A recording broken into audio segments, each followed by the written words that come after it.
नमस्कार दोस्तों, मैं हूं आपके साथ साक्षी और आप देख रहे हैं नेक्स्ट 9 लाइव।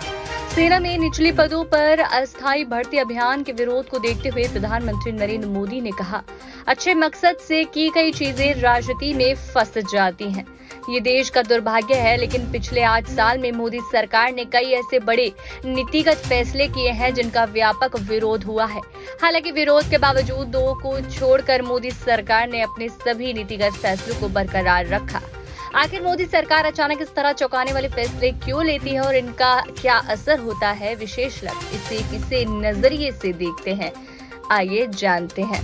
काला धन, टेरर फंडिंग और भ्रष्टाचार खत्म करने के मकसद से प्रधानमंत्री नरेंद्र मोदी ने 8 नवंबर 2016 को रात 8 बजे टीवी पर देश का नाम संबोधन में नोटबंदी का ऐलान कर दिया। देश में 500 और 1000 रुपए के नोटों पर पाबंदी लगा दी गई। सरकार के चौंकाने वाले फैसले से देश में अफरा तफरी फैल गई। बाद में पता चला कि इससे अर्थव्यवस्था भी प्रभावित हुई। इस कदम से कितना काला धन सिस्टम में वापस आया, इस पर विवाद बना हुआ है। टेरर फंडिंग में कभी और भ्रष्टाचार के खात्मे का सबूत देता कोई पुख्ता आंकड़ा तो मौजूद नहीं है। आरबीआई की 2018 की रिपोर्ट के मुताबिक 15.41 लाख करोड़ के नोटों की नोटबंदी हुई थी, लेकिन 15.30 लाख करोड़ रुपए वापस बैंकिंग सिस्टम में लौट आए थे। विशेषज्ञों का कहना है कि इस फैसले से देश के औद्योगिक उत्पादन गिर गया था और जीडीपी में गिरावट आई थी। वरिष्ठ पत्रकार और राजनीतिक विश्लेषक विनोद अग्निहोत्री कहते हैं, हर प्रधानमंत्री की काम करने की अपनी शैली होती है। मोदी जी की भी है। गुजरात का सीएम रहते हुए भी अचानक इस तरह के बड़े फैसले करते हैं। मोदी की राजनीति शैली में 2 चीजें बेहद अहम है, एक गोपनीयता और दूसरा चौंकाने वाला तत्व। 2018 में देश में कथित अवैध अप्रवासियों को दीमक बताते हुए नरेंद्र मोदी सरकार के गृह मंत्री अमित शाह ने कहा था कि केंद्र को दोबारा उनकी सरकार आई तो अवैध घुसपैठियों को देश से बाहर कर दिया जाएगा।